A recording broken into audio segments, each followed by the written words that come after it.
degdeg wararkii ugu dambeeyay ee hadda ka soo baxay qaramada midoobay wararkii ugu dambeeyay oo aad ka dhageysanaysaan Hiiraan TV qaybta YouTube-ka madaxweynaha Soomaaliya Maxamed Cabdullaahi Farmaajo ayaa u sheegay xoghayaha guud ee qaramada midoobay Antonio Guterres in uusan ka laaban doonin go'aankii ay dalka uga eriyeen ergeyga gaarka ah ee qaramada midoobay Nicholas Haysom sida ay ku waramayso warbaahinta lagu magacaabo AFP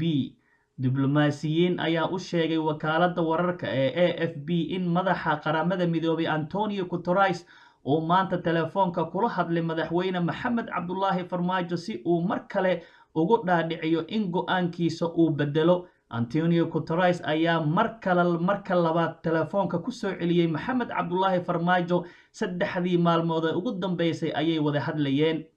qoraal ay qaramada midoobay soo saartay ayay ku sheegtay in persona non grata aanay qaban qof u shaqeeya qaramada midoobay meel kasta uu joogo sida uu qabo heshiiskii 1961 ee lagu qabtay Vienna ee xiriirka diblomaasiga qoraalkan waxaa lagu sheegay in qaramada midoobay ay ka xun tahay go'aanka dowladda federaalka Soomaaliya laakiin saas oo ay tahay in xoghayaha guud ee qaramada midoobay oo soo magacaabi doona xoghaye cusub oo bedeli doona Haysom halkaasi waxaa ka muuqata in dowladda Soomaaliya ay ku adkaysatay go'aankeedii isla markaana ay ka guuleysatay qaramada midoobay ninka madaxa ugu sareeya qaramada midoobay Antonio Guterres ayaa sheegay inuu soo magacaabi doono xoghaye cusub halka naga daawanaysaan ama naga dhageysanaysaan waa Hiiraan TV qaybta YouTube-ka fadlan haddii aad nagu cusub tahay subscribe dheh